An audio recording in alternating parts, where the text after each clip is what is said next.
Go for it. Friggin' what up, dude? Strider Wilson. I'm the host of this podcast that's mine. Going to be called History is Dank. History is Dank with Strider Wilson. Dankness from the Friggin' what up, dude? Welcome back to another ep of History is Dank, dude. I'm your frickin' host, Strider Wilson, dude. Frickin' posted up over here. We got Aaron going beasted on the sticks, dude. What up, Aaron, dude? What up? Dude, just frickin' posting up right now, dude. Indeed, you know what rhymes with posting up, dude? Ghosting up, dude. Fucking ghosts, bro. Apparitions. Frickin' poltergeists. Frickin' spirits, dude. Normally, not into this stuff. Get it out. Don't want it. Too scared. Won't sleep at night. Full grown man. Covers over my head. Terrified. Probably because of my Catholic upbringing. Anytime it's devil shit, I'm out. Get me out. Haunted stuff, get me out. But here's the thing. I think part of that fear is the unknown. So it's Halloween time. 'Tis the season. I'm going to respect Halloween. Not like Trader Joe's. I'm not going to skip right to Thanksgiving or, you know, how every small town does. Or even not disrespect Thanksgiving and put up a Christmas tree in October. I'm not going to do that. 'Tis the season for Halloween. We're doing a little spooky episode today. And in doing so, maybe I'll educate myself about these ghosts. Maybe if you're listening and you're scared like me and you're shivering and you're shaking in your little space boots, maybe by figuring out where these ghost stories come from, why these ghost stories happen, who was the fucker that wrote the first ones, why'd you even have to do that? Why'd you have to scare us, bro? Leave us alone. Let us get some sleep. Life's hard enough already. Last thing I need to do is lose sleep because of a ghost. I'm already losing sleep because of my downstairs neighbor, Ron, who coughs. Why should I hear a grown stranger cough in my home? I don't want that. Okay? Or him sneeze. He lives 2 stories below me. This guy's, the lung power on this guy, insane. Is a sneeze, what is that? The olfactory? I don't know what that is, but it's powerful. And I want a leg drop Ron. So, in any case, I got enough issues going on. Don't want to lose sleep. So hopefully this episode, after you listen, we'll all be sleeping like little freaking babies. Waking up every 2 hours screaming, am I right? It's a comedy podcast. I was going to say it's a comedy codcast. So try to say that 3 times fast. So buckle up. Let's freaking go. We're fired up. Let's get into it. But before we get into it, I've got one question for you. Have you ever been just too damn high? I have. I hate it. You know, finding the right dose with today's THC. You're playing Russian roulette. It's a scary, scary game. Look, we've all been there, but now Dadgrass has our back. It's reviving the pleasure of the casual smoke so you can chill out without the stress. Right now, Dadgrass is offering our listeners 20% off your first order when you go to dadgrass.com/dank. Go to dadgrass.com/dank for 20% off your first order. That's dadgrass.com/dank. All right, let's freaking party, dude. Let's get some fucking answers, dude. First and foremost, Aaron, got to get this out of the way. Do you believe in ghosts? No. I didn't take you for a guy who was going to believe in ghosts. I honestly don't think I've never experienced any supernatural stuff, which I feel like me saying that now, I'm teeing myself up to get scared. But I have to say I don't believe it. It sounds just kind of stupid. Am I right? I don't know if it's stupid, but it's just... I feel like they can be reasonably explained. A lot of it is people who are tired. Yep. A lot of it's confirmation bias. Yeah. But we'll get into why these things happen. It's people that want attention. There's a reason they happen at night, you know? Yeah, because you're tired.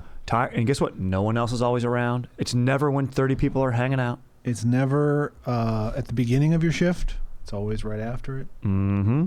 You're clocking out. 100%. It's always in an old house that makes noise because of creaky wood and wind anyway, stuff that can be explained away, but nevertheless scares me, okay? So, also, you are right. I shouldn't say it's stupid because it is linked. It's linked to cultures. We're going to dive into Western ghost stories and a little bit later Eastern ghost stories, sort of their origins and stuff. But first, as I was doing my research, who came up, dude? Pliny the Younger came up, bro. Yeah, and this is a beer. Russian River Brewing, Pliny the Elder. I just got an email from a dude going, "Hey, bro, you ever tried Pliny the Elder?" I go, "Bro, does the zebra have stripes? Of course I have, dude." And Pliny the Younger is the triple IPA by Russian River Brewing Co. Rare to find, but very dank. And it's also named after a Roman author and statesman, Pliny the Younger. I think his uncle was Pliny the Elder. Anyway, Pliny the Younger, he was known for he got into law, and he was known for just basically busting schmoles and corrupt schmoles in the Roman Empire. He's like, dude, you're corrupt. He worked with the Emperor Trajan a lot. They were good buddies. Famously, the letters between Trajan and Pliny the Younger are published, and they're kind of famous because they sort of show insights into Roman thinking, and especially, sort of like these philosophers and statesmen, and sort of just kind of give us a idea of the Roman mind, if you will. One of the funny ones is it's definitely stuff that we would judge, through our 21st century lens, not good stuff. There's one where Pliny famously writes Emperor Trajan, and it's, this is to shed light on some Roman values here. It says the year 112, Pliny the Younger is faced with a dilemma. He's the governor of a Roman province in Bithynia, modern-day Turkey, and a number of Christians were brought into his court. And it's unclear what the initial charges are, but he ultimately decides, despite the fact that these Christians seem generally harmless to him and whatever went on, he should execute them if they refuse to recant their faith. Because, there's the Roman gods. They have their pantheon, right?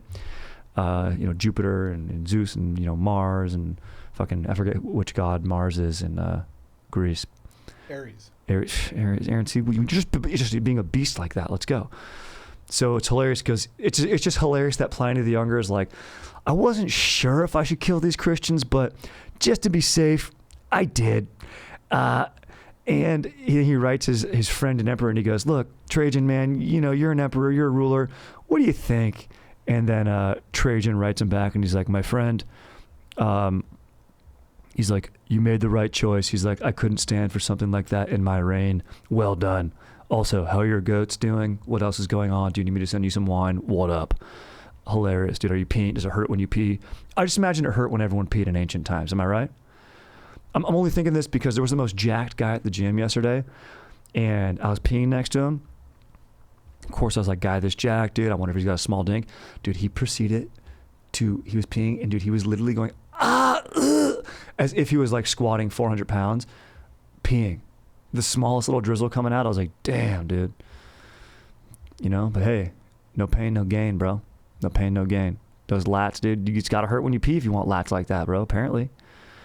Anyway, one of these famous letters from Pliny, and it's not actually to Trajan, so maybe it's not one of his famous letters, but now it is famous because it's one of the earlier recorded ghost stories that we have, is a letter from Pliny the Younger.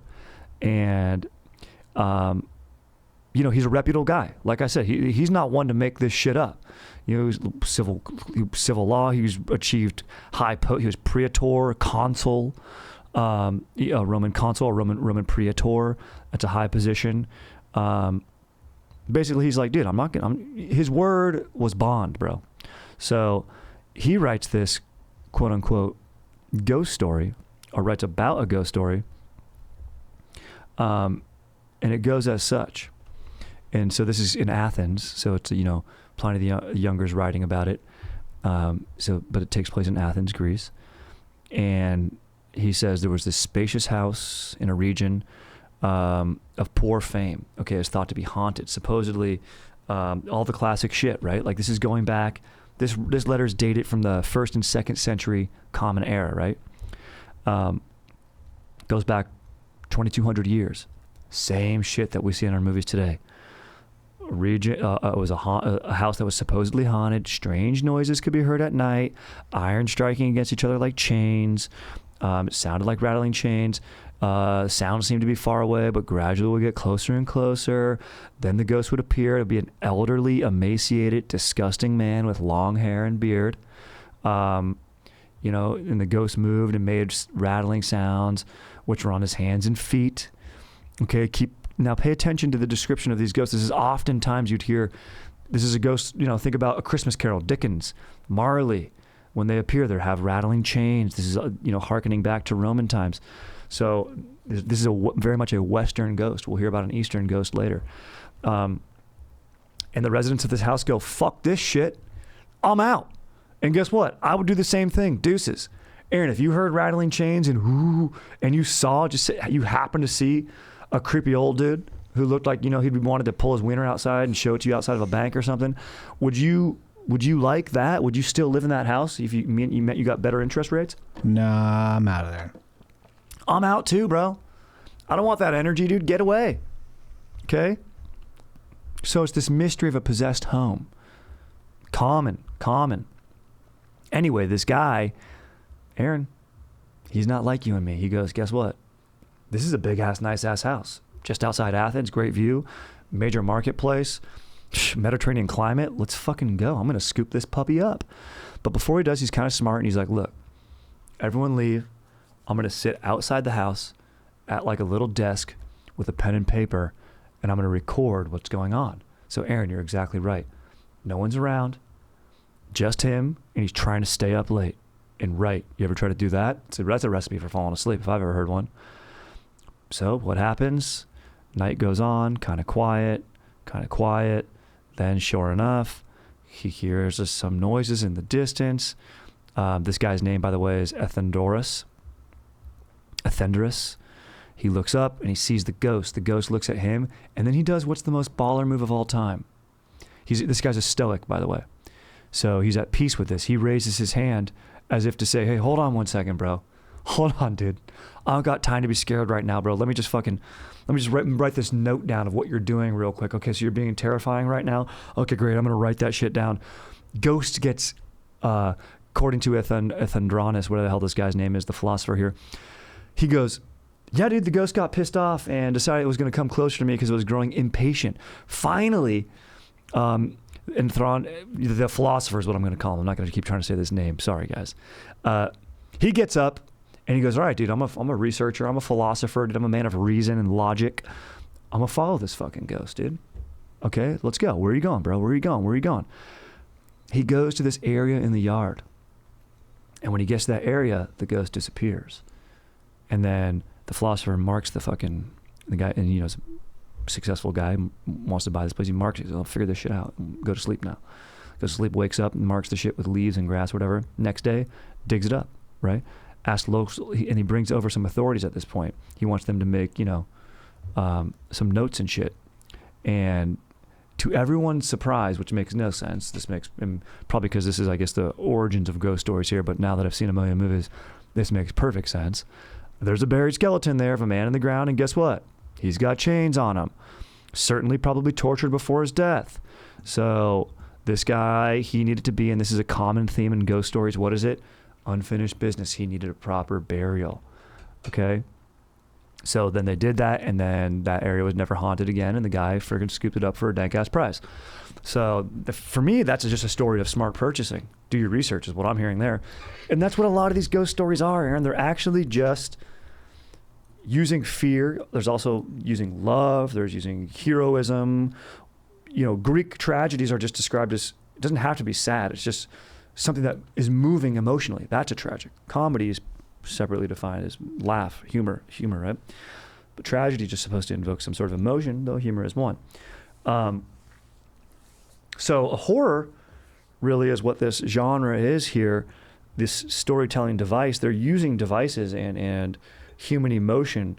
And what is greater than the common, what does everyone have in common? What's the joke? Death and taxes. So this story has both. This guy's trying to probably get taxed less on his house, on the overall price, whatever the tax percentage was. Draw down that price, your tax is a little bit less. You're asking me. And then guess what? Death. these themes show up again and again. Now we're jumping quite a bit forward here, but still, in Western culture, sort of to the fall of Rome. What comes after the fall of Rome? You have the Dark Ages, right? You have these, literacy drops, due to different, there's no really ruling empire. There are ruling time. You have your Goths, Visigoths, and of course out of this comes a lot of Gothic literature that we're going to get into. But in the Dark Ages, you have the stories being told, some of them being written down, but not as often.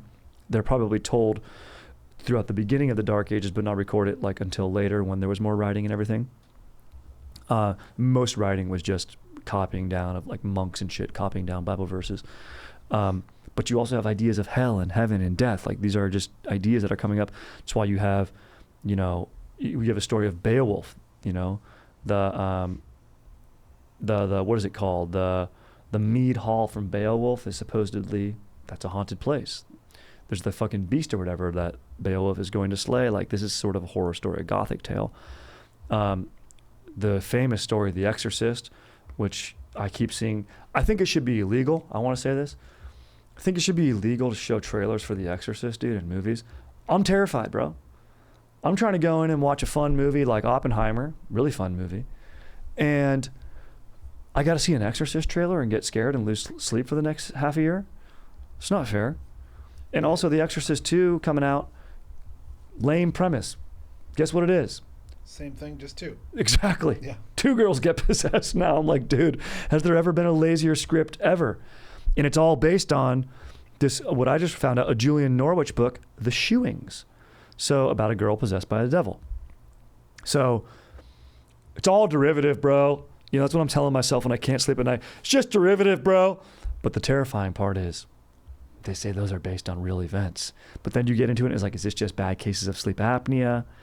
And then is there confirmation bias because it's such a religious environment? They could, maybe there's a lack of greater education. People go, oh, these are the gods, right? It's like, goes back to the episode of the Great Earthquake of Lisbon, where the guy who came in, the magistrate came in and was like, we're going to rebuild the city. And he wanted people to record their experiences. And he made sure, he gave them a template. And he said, he's like, I do not want to hear how divine intervention or God had this coming for us. He's like, just tell me where you were, what happened, and what broke, and who's missing. Hilarious. Anyway, horror, this author calls it horror fiction, which is comforting to me. I mean, I still hope it's fiction. I don't know. We've done this episode on, Vlad the Impaler, the Prince of Wallachia. Wallachia. Vlad the Impaler. This is the origin of the vampire myth, right? He'd put heads on stakes and shit, and people on stakes, and that's why there's the stake through the heart. And so you have these myths that are sort of based on some form of reality, and then of course, there's hyperbole and extrapolation. After all, it's got to be a good story. It's got to hook people, right? Speaking of sort of going back to this idea of dramas and comedies, you have Dante's The Divine Comedy, right? An epic poem written in the 13th century. So this is Gothic, right? Jumping even farther into the future, because we started around the year 100 AD. And this deals with the 3 sections of the Christian afterlife: Inferno, Purgatorio, Paradiso. Inferno, which begins in a dark forest and ends in a frozen lake. Cocytus leans heavily on themes of horror, disgust, sadism. A lot of sadism here, right? You got scary shit going down, right? Read this other philosopher, I was like, what are philosophers thinking here? We had this philosopher talking about a ghost story of the more modern philosopher here, this guy Patterson. He's talking about Gothic fiction, and he goes, he mentions the very specific dark imagery, bleak, everything's fog filled. There's always a dark castle. This subgenre of Gothic horror, you have coming from this, of course, I mentioned Dracula, Frankenstein, Christmas Carol, already mentioned that. These are all ghost stories, and there's some elements of realism. That's where it gets scary. When you have a little hinges of realism based with the supernatural, mixing in with the natural, that's going to make me lose sleep. And he goes, it all comes down to, he kind of what I stole his point earlier, was this just the fear of death. It's what it all is. Everyone has that. Everyone deals with it differently. And he's like, is there more complete of a human theme than that? It transcends all of time.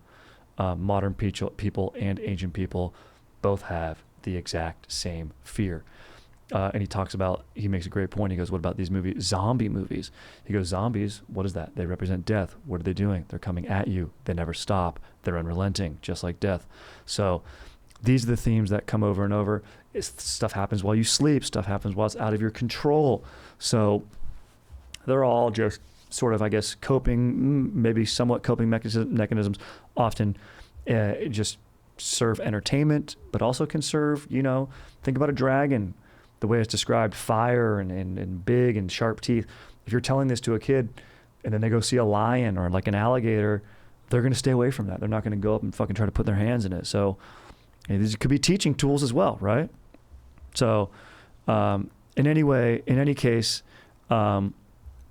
it's this Gothic, perhaps more than any other literary movement, they understood the power of the sublime, a concept in philosophy that refers to the feeling we get when an unknowable yet insurmountable force of nature makes us conscious of our own mortality, reminds us we should be grateful for what we have, and that the list of things, that's about it. That's the quote I was going to keep reading on. But, I mean, yeah, that sounds like what these horror stories do. Having adult worries like, paying rent and fucking going to the freaking dentist and all this other bullshit, when you see a horror movie, and I do enjoy a slasher. I generally don't lose sleep over a slasher movie. I do lose sleep over devil shit and ghost shit because, once again, that feels more out of my control. A slasher movie, I don't know, it just feels like, I'm like, look, I work out. I did squats today. I could take this guy. Also, there's a dresser in front of my door. When my wife's out of town, it's fine. The dog will bark. I'll be safe.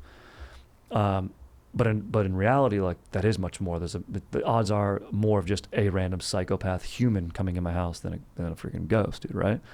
But it's this, it just totally resonates, this idea of not being in control and the lack of control.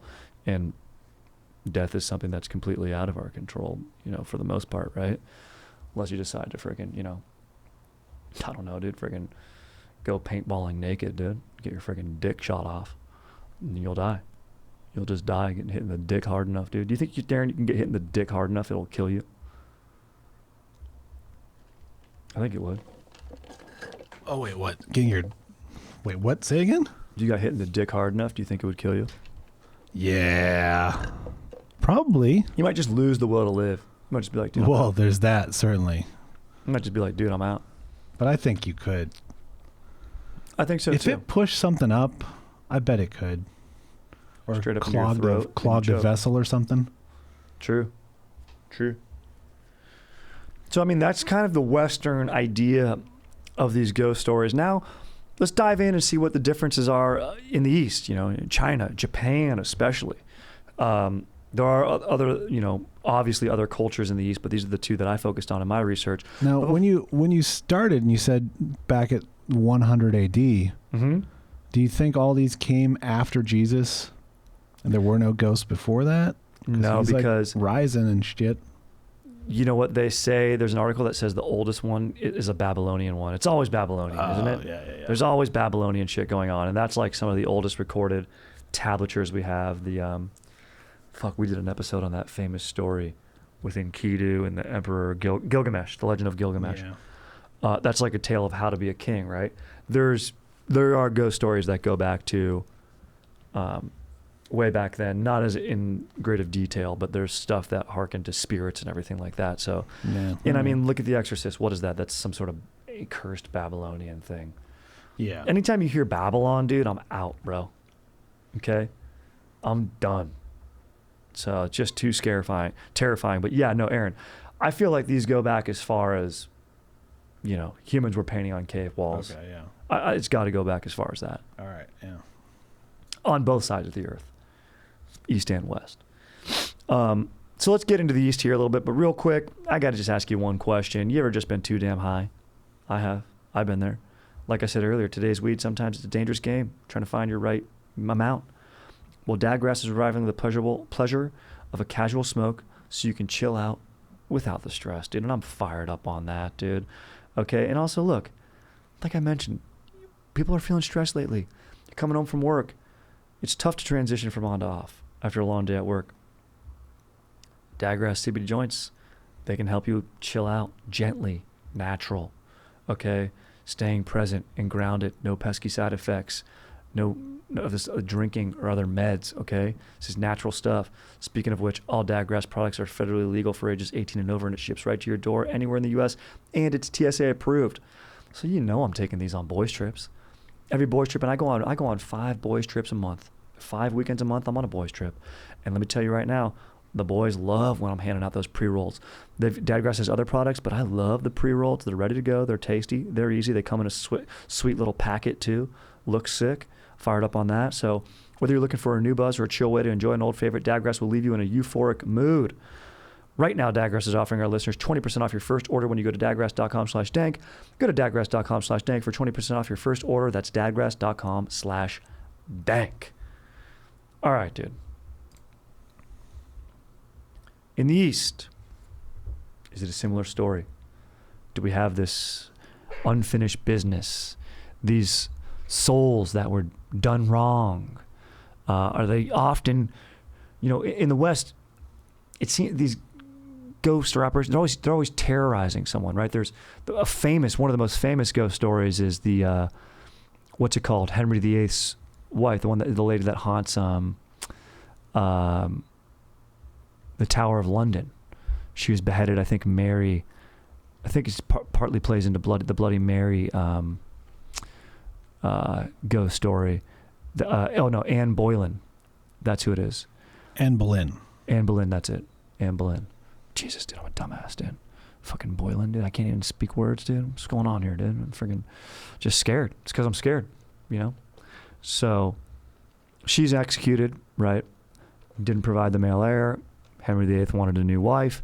What does she get executed for? Witchcraft, treason, incest, adultery, classic combo when you're persecuting a woman in the 1500s. There are sightings of her ghosts reported at the tower, as well as other various locations, her childhood home, her castle in Kent. So, in any case, I wanted to mention that because it's a female ghost. Most of the ghosts, old men, disgruntled, ugly, emaciated, wronged. In East, you do get quite a few female ghosts, and quite often, Aaron, it's a little bit of Ghostbusters 2 type stuff. Or is that Ghostbusters 1 when Aykroyd gets the BJ? Well, that's Ghostbusters 1. Okay. People are hooking up with ghosts in China and Japan. Wow. And so I'm fired up on this. This just got me stoked on ghosts, dude, because now no longer do I have to be scared and follow a ghost outside and exhume someone. Now, when my wife's out of town, I can invite a ghost into the sheets. Yeah. Okay?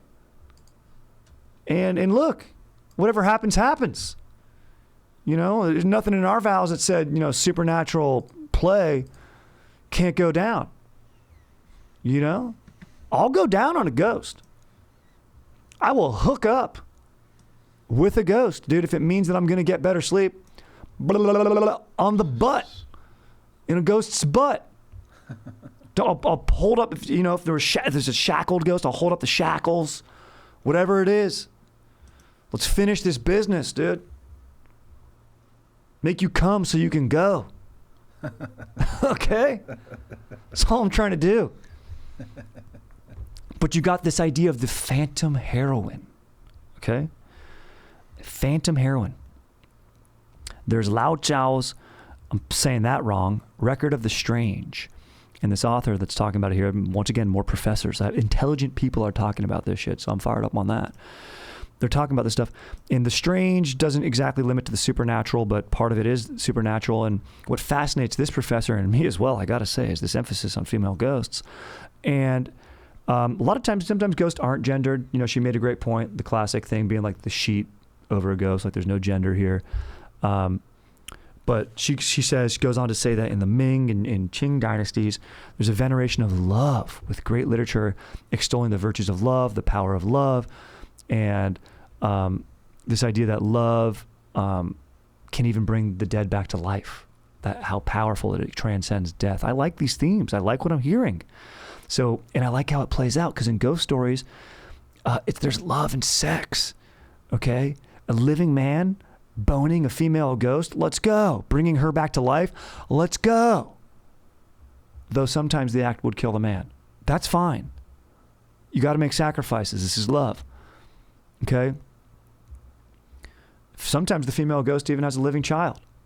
Sounds like, you know, this dude just kind of hooked up with a lady that was kind of pale, and he's like, hey, no, babe, she's a ghost. Trust me, babe. Nope, she's not even real. See, look, she's gone.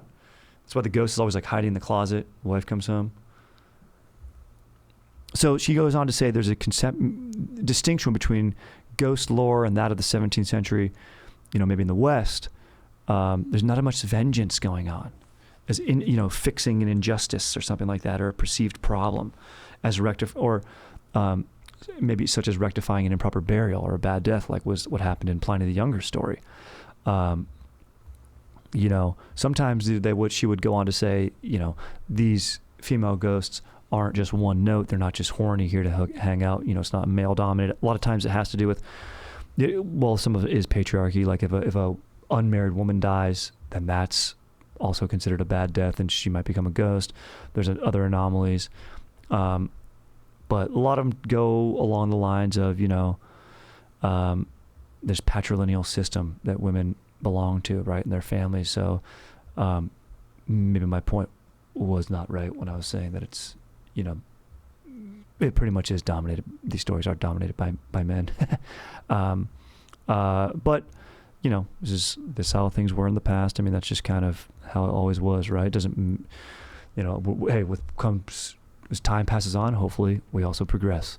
You know, if I'm going to write a ghost story, it's going to be about a sick ass, you know, cool ass ghost lady that works at worked at an upstart magazine, and, you know, her article didn't get published about when she went to the Amalfi Coast for the first time or something like that.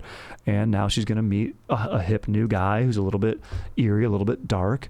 And, you know, she's going to shed light on his life and let him go. And he's going to meet a natural lady, but not before Bones the Ghost. Look at MacGruber. MacGruber's hearkening. They have a great love scene where Will Forte's like, I'm a shoot. Maybe I don't think I've ever laughed hard in my life than at that scene, but he's boning his former wife who's passed, and that's a beautiful thing. So it's about working through issues and problems. I love that. So that fires me up about Chinese ghosts. Fired up on that. Japan. You cannot have Japan without ghosts, and you cannot have ghosts without Japan. Okay? But to say a Japanese ghost is just a ghost would be a massive understatement. There is much more, dude. There's categories of, quote, ghosts in Japan, dude. You know, you have your most common is the yuri, Y-U with the, you know, flat line over the U, R-E-I, so I'm definitely saying it wrong, probably yuri. And throughout Japanese civilization, we hear about these yuri. And if you trace back Japanese civilization, I'm quoting here this author, Davison. He goes, as far as we can go, you see foundational components of ancestor worship that evolve into what we now call the Shinto religion. Shinto religion, that's when you see those Shinto shrines. Those basically look like the pi symbols in math, just throughout nature. It's sort of like, the idea in Japan is there's a spirit to everything. That's why Japanese, or Shinto religion, I should say, everything has a spirit, right? And in nature, there's a tree has a spirit. Robots have spirits in Japan, right? So these yuri, they are spirits, the foundational belief that humans carry a god inside of them. And once there is released upon death, the god is released when the body dies. You know, maybe in the West we'd call this a soul, right? And it's infused with supernatural power. And if properly honored with the right rituals and care, the spirits will watch over and protect people from misfortune. But if not, so these yuri can be fucking chill. They can be chill, dude. But if not, spirit has any lingering business, that's when it's said to manifest as a yuri in afterlife. And, you know, these are subsets of a larger category of yokai, which encompasses all strange and supernatural beings in Japanese folklore. But define yuri simply, okay, that's what I said earlier, ghost would be a generalization. They were invisible, so they're invisible and formless. So unlike a Chinese ghost, which oftentimes would be female, these are invisible and formless. during the Heian period in Japan. This is like 794 to 1185. Indistinguishable from human beings. So they would actually just appear as people. So going back to my story where the guy cheats on his wife, he could be like, oh, dude, no, she's just a ghost. Good excuse, dude. So most of their use in storytelling from time comes from a living person interacting with a yuri, saying that wrong, and having no idea, thinking it's just a person. Also, there is lovelorn tales of a man falling in love with a young woman, only to discover she was a ghost the entire time. So these themes go back to Edo, Japan, the Tokugawa period. This is like the 1600s, 1700s, 1800s, big for ghosts all over the world. I mean, that's the golden era of ghosts. The literacy's picking up these stories that were probably orated over time. They're now being written down and then shared and then later made into movies now to terrify guys like me so we can't sleep. In any case, with Japan, you have this idea of desire. So that's the thing. It's this key part of desire. What does the ghost desire? What is unfinished? What does the desire to process, right? It can even just be hanging out. You might get a brotergeist who's like, dude, I just need to fucking kick it a little bit and just watch a game and have a freaking brew with a bro, and that's my unfinished business. I never got that. I'd be down to hang out with that ghost. You know what I'm saying? So it's basically this idea of when you die, for all people, what did you regret? Did you wish to know love? Did you feel rage at the person killing you? Did you forget to even something as simple as feeding your pet? Ghosts might want to come back and feed a pet, So basically it's like, get your shit right, dude. Have your shit right on a daily. If there's a message to come out of here, call your dad, call your mom, tell them you love them every day, because you never know. Tomorrow's promised to no one, dude. So you want to feel right. Do it for them, but more importantly, do it for you, because you don't want them to come back as an onryo, dude. O-N-R-Y-O, onryo. That's a vengeful spirit. That's what you don't want to encounter in Japan, dude.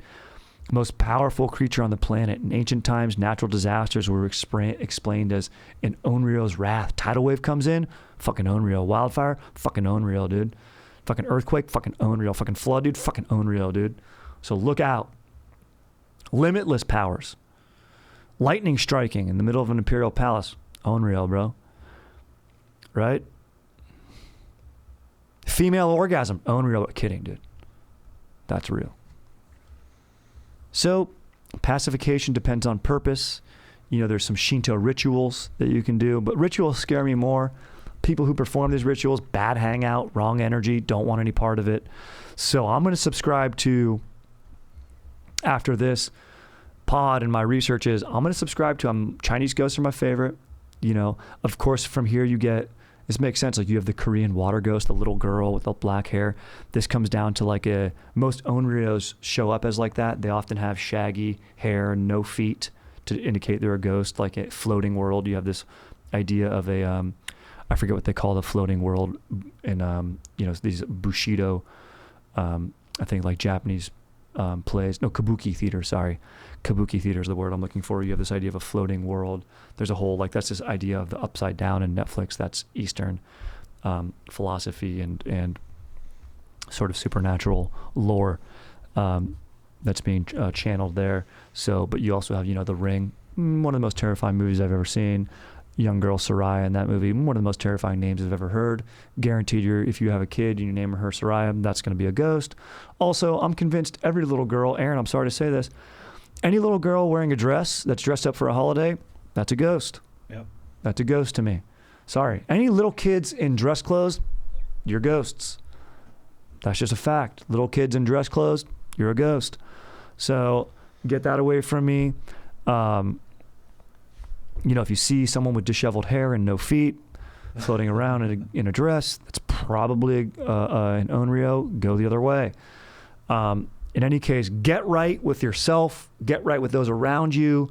And, if a ghost wants to hook up, you better be down, dude, because you want them to get out of town. Help them finish their business. I guess that's the thing, dude. Right? Listen. Other than that, stay stoked. Get after it. Aaron, you got any advice for anyone out there, you ghost hunting, dude, or otherwise? Well, don't ghost hunt. True. You're just scaring yourself. Yeah, exactly. All you're going to do is freak yourself out. Yeah.